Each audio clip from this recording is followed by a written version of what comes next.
আসসালামু আলাইকুম। তিনি ছিলেন দার্শনিক, চিকিৎসক, বিচারপতি এবং বিজ্ঞানী। আরবের জ্ঞান তৃষ্ণা আর ইউরোপের অন্ধকার যুগের মাঝে এক সেতুবন্ধন। তিনি ইবনে রুশদ, পাশ্চাত্যে যিনি আভেরুস নামে পরিচিত। মুসলিম দার্শনিকদের মধ্যে অন্যতম শ্রেষ্ঠ দার্শনিক ও পণ্ডিত হিসেবে ইবনে রুশদ ইতিহাসের পাতায় অমর হয়ে আছেন। রেনেসাঁর যুগে ইউরোপে তার জনপ্রিয়তা ছিল আকাশ ছোঁয়া। আজ আমরা জানব এমন এক বিস্ময়কর মেধাবীর গল্প। শৈশব ও শিক্ষা। পুরা নাম আবুল ওয়ালিদ মোহাম্মদ ইবনে আহমদ ইবনে রুশদ। ইবনে রুশদের জন্ম 14 এপ্রিল 1126 খ্রিস্টাব্দে আন্দালুসিয়ার কর্ডোভা শহরে, বর্তমান স্পেনের। তার দাদা আবুল ওয়ালিদ মোহাম্মদ ছিলেন কর্ডোভার প্রধান বিচারক এবং কর্ডোভার প্রধান মসজিদের ইমাম। তিনি মালিকি মাযহাবের সুপণ্ডিত ছিলেন। তার পিতা আবুল কাসিম আহমদ তার দাদার মতো খ্যাতিমান ছিলেন না, কিন্তু 1146 সাল পর্যন্ত তিনি প্রধান বিচারক ছিলেন। ইবনে রুশদ ছিলেন একজন আন্দালুসিয়ান বহুবিদ্যা বিশারদ, যিনি দর্শন, ধর্মতত্ত্ব, চিকিৎসাবিদ্যা, জ্যোতির্বিদ্যা, পদার্থবিদ্যা, মনোবিজ্ঞান, গণিত, ইসলামী আইনশাস্ত্র, আইন এবং ভাষাতত্ত্ব সহ অনেক বিষয়ে পারদর্শী ছিলেন। তিনি 100টিরও বেশি বই এবং গ্রন্থের লেখক। তার দার্শনিক কাজের মধ্যে রয়েছে অ্যারিস্টটলের অসংখ্য ভাষ্য, যার জন্য তিনি পশ্চিমা বিশ্বে ভাষ্যকার এবং যুক্তিবাদের জনক হিসেবে পরিচিত ছিলেন। ইবনে রুশদের শিক্ষা শুরু ছিল চমৎকার, যা হাদিস, ফিকাহ বা ইসলামী আইনশাস্ত্র, চিকিৎসাবিদ্যা এবং ধর্মতত্ত্বের অধ্যয়নের মাধ্যমে শুরু।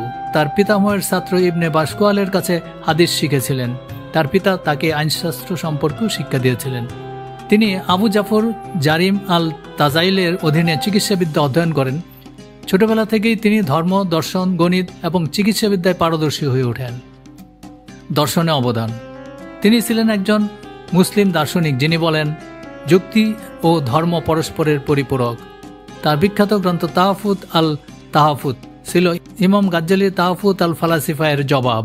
এই বইয়ে তিনি যুক্তির পক্ষ নিয়ে বলেন, যে চিন্তা বিজ্ঞান ও যুক্তির সাথে সাংঘর্ষিক নয়, তা ধর্মের সাথেও সাংঘর্ষিক নয়। ইবনে রুশদের জীবদ্দশায় দর্শন, সুন্নি ইসলাম ঐতিহ্য, বিশেষ করে ধর্মতাত্ত্বিক মাযহাব যেমন ঐতিহ্যবাদী হাম্বলি এবং আশরি মাযহাব থেকে আক্রমণের শিকার হয়েছিলেন। সিদ্ধান্তমূলক গ্রন্থে ইবনে রুশদ যুক্তি দেন যে দর্শন, যা তার যুক্তি ও সতর্ক পদ্ধতি ব্যবহার করে সিদ্ধান্তে উপনীত হয়েছে, ইসলামের উদ্ঘাটনগুলিকে বিরোধিতা করতে পারে না, কারণ তারা সত্যে পৌঁছানোর দুটি ভিন্ন পদ্ধতি এবং সত্য সত্যের বিরোধিতা করতে পারে না। চিকিৎসা বিজ্ঞান ও আইন। রুশদ শুধু দার্শনিকই নন, তিনি ছিলেন একজন দক্ষ চিকিৎসকও। তার লেখা আল কুল্লিয়াত আল তিব, the general principles of medicine বহু শতাব্দী ধরে ইউরোপের মেডিকেল পাঠ্যপুস্তক ছিল। তার বিচারিক জ্ঞান ও আইনের বিশ্লেষণের কারণে তাকে আল মুহাদ খলিফার দরবারে প্রধান কাজী বা প্রধান বিচারপতির আসনে বসায়। যুবক ইবনে রুশদ প্রাথমিক পর্যায়ে লেখাপড়া করেন কর্ডোভায়। তিনি জ্ঞান আহরণের জন্য পুরোপুরি আত্মনিবেদিত। তিনি দর্শন ও ভেষজ বিষয়ে ব্যাপক লেখাপড়া করেন। আবু জাফর হারুন ও ইবনে বাজার মতো বিখ্যাত শিক্ষকের কাছে লেখাপড়া করার সুযোগ পেয়েছেন। কর্ডোভার তৎকালীন শ্রেষ্ঠ চিকিৎসক আবু জাফর ইবনে হারুনের কাছে তিনি চিকিৎসা বিজ্ঞান বিষয়ে পড়ালেখা করেন। তিনি কর্ডোভায় হাকামের পাঠাগারে পড়াশোনা করেছেন। আনুষ্ঠানিক শিক্ষা শেষ হলে তাকে মরক্কোয় ডেকে নেওয়া হয়। 1162 খ্রিস্টাব্দে ইবনে রুশদ মুয়াহিদ খলিফা আবু ইয়াকুব ইউসুফের আমন্ত্রণে মরক্কোয় গমন করেন। আল ইয়াকুব সেখানে তাকে তার চিকিৎসক পদে নিয়োগ দেন। সেখানে খলিফা তাকে রাজকীয় হাকিম ও উজিরের পদ দিয়ে সম্মানিত করেন। খলিফা আবু ইয়াকুবের মৃত্যুর পর আল মনসুর খলিফা পদে অধিষ্ঠিত হন। ফলে তার সম্মান ও গ্রহণযোগ্যতা আরও বহুগুণ বেড়ে যায়। তিনি হয়ে গেলেন সক্ষম সার্জারির জনক। খলিফা ইয়াকুব আল মানসুরের ব্যক্তিগত চিকিৎসক হিসেবে তিনি এই দায়িত্ব অব্যাহত রাখেন। আল মানসুর ছিলেন খলিফা ইবনে ইয়াকুবের পুত্র। ইবনে রুশদের দর্শন যেমন ইউরোপের পণ্ডিতদের উপর অসাধারণ প্রভাব ফেলেছিল, তেমনি তার চিকিৎসা দর্শনও সেখানে সমাদৃত হয়েছিল। ইবনে রুশদ চিকিৎসা শাস্ত্রে বিশ্বকে অসাধারণ কিছু গ্রন্থ উপহার দিয়েছেন। তার বিখ্যাত গ্রন্থ কিতাব আল কুল্লিয়াত ফি আল তিব গোটা ইউরোপ ও আরব বিশ্বে এটি বহু শতাব্দী ধরে চিকিৎসা বিজ্ঞানের অন্যতম পাঠ্য বই ছিল। চিকিৎসাশাস্ত্রে এটি ছিল একটি মাস্টার ওয়ার্ক। এটি ল্যাটিন ভাষা সহ কয়েকটি ভাষায় অনুবাদ করা হয়েছিল। ইবনে রুশদ এই বইয়ে চিকিৎসা শাস্ত্রের 3টি মৌলিক বিষয় নিয়ে আলোচনা করেছেন: রোগ বিশ্লেষণ বা ডায়াগনোসিস, নিরাময় বা কিউর, এবং প্রতিরোধ বা প্রিভেনশন। ইবনে রুশদ ছিলেন আধুনিক সার্জারির জনক। বইটিতে ইবনে রুশদের আসল পর্যবেক্ষণের বিষয় বিধৃত আছে। তিনি 1162 খ্রিস্টাব্দের আগে এই বইটি লেখেন।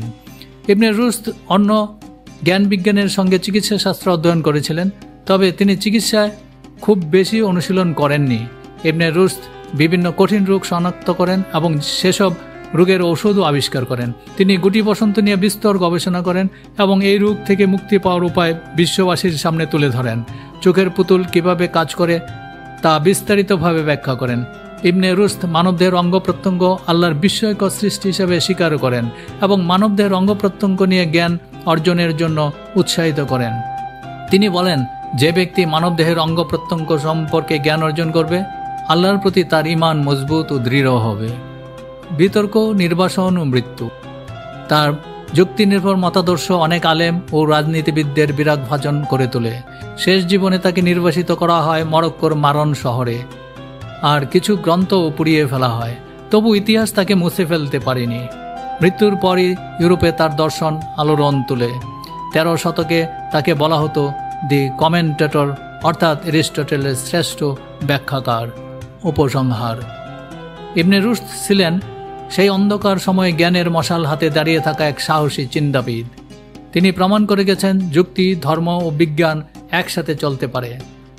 আপনি কি মনে করেন আজকের মুসলিম সমাজে ইবনে রুশদের মতো চিন্তাবিদদের প্রয়োজন আছে? কমেন্টে জানান। ভিডিওটি ভালো লেগে থাকলে লাইক, কমেন্ট ও শেয়ার করুন। আর ইতিহাসের এমন আলোচনায় অংশ নিতে আমাদের চ্যানেলটি সাবস্ক্রাইব করতে ভুলবেন না।